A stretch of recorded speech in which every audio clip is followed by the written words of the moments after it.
हे दोस्तों, welcome back to my channel UPSC journey. हम पढ़ रहे हैं रिवोल्ट ऑफ 1857 के कॉजेज़, जिसके अंदर इकोनॉमिक कॉजेज़ पढ़ रहे हैं। अब तक हम इकोनॉमिक कॉज में पढ़ चुके हैं कि पीजेंट्स प्लस फार्मर्स को कैसे इकोनॉमिक एक्सप्लॉयटेशन किया गया था, उनके क्या क्या कॉजेज़ थे जो कि रिवोल्ट ऑफ 1857 का कारण बने। ठीक है। और हमने पढ़ा किस तरह आर्टिशंस एंड हैंडीक्राफ्ट वर्कर्स को उन्होंने परेशान किया था, जो कि एक और कॉज बना रिवोल्ट का।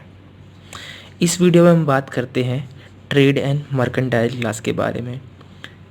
Okay, so trade and mercantile class को उन्होंने कैसे मतलब how this certain section became the cause for the revolt of 1857, because Britishers ने क्या किया, बहुत ज़्यादा हैवी टैरिफ ड्यूटीज़ लगा दी इंडियन मेड गुड्स पे। So imposition of these heavy tariff duties, and दूसरी तरफ उन्होंने क्या किया, जो ब्रिटिश मेड गुड्स थे उन पे लो टैरिफ लगा दिया।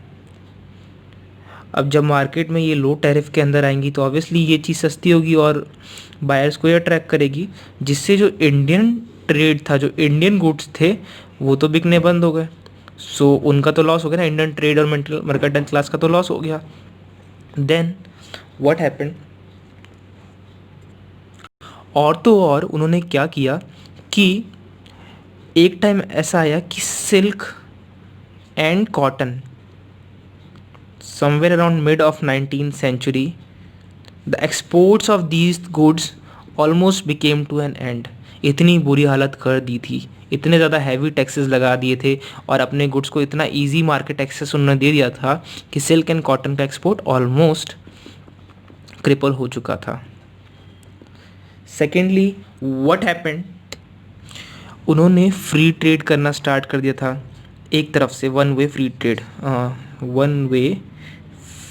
ट्रेड, जिससे क्या हुआ, उनके ब्रिटिश से जो गुड्स आए थे, मशीन मेड गुड्स, उन पर उन्होंने कोई ड्यूटी नहीं लगाई और मना कर दिया और अपने मार्केट को एक्सेस देते गए, जिससे कि इंडियन मैन्युफैक्चरर था, they felt a deadly mortal blow.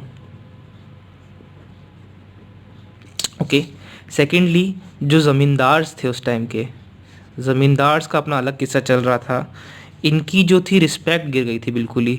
इनको क्या कहते हैं, एक टाइम पे लोग बहुत मानते थे, this was an old traditional system of land revenue collection में इनका बहुत रोल होता था, बट अब इनकी जो इज्जत थी वो गिर चुकी थी, and that place was taken by the local money landers. Britishers ने इनका रोल बहुत वीक कर दिया था, बिकॉज ठीक है, अब इनसे बोला गया कि जो भी अब जो उनकी जो ड्यूटी थी लैंड रिवेन्यू कलेक्ट करना, ये वो कर नहीं पा रहे थे, जिसकी वजह से they also lost their job. Along with that Britishers ने क्या किया, इनकी जो लैंड थे वो भी, उनकी भी नीलामी करना स्टार्ट कर दी। अब उनकी नीलामी होगी तो ऑब्वियसली वो लैंड बिक जाएगा, and definitely they will feel angry because of this, है ना। तो ज़मींदार्स को बहुत गुस्सा आ गया, एक तो हमारी इज्जत चली गई, लोग जो एक वैल्यू थी इनकी वो डिक्रीज़ हो गई, ऊपर से जो ये ढंग से इतने हैवी इम्पोजिशन कर देते ना टैक्सेस के, कि वो ज़मींदार भी पे नहीं कर पा रहे थे। तो उसके बाद क्या हुआ, इनकी वैल्यू गिर गई और जो लोकल मनी लेंडर्स थे उनकी वैल्यू बढ़ गई, जिसकी वजह से इनको गुस्सा आ गया। दूसरी चीज़ क्या थी, जो इनके पीस ऑफ लैंड्स थे, ऑब्वियसली अब ये पैसा नहीं दे पा रहे हैं, अब वो घाटा थोड़ा ना झेलेंगे, तो अब एडमिनिस्ट्रेशन ने क्वो वारंटो यूज़ करके इनकी जो लैंड थी उनको उसको कन्फिस्केट करना स्टार्ट कर दिया, उसकी नीलामी स्टार्ट कर दी, जिसकी वजह से उनको आया बहुत गुस्सा।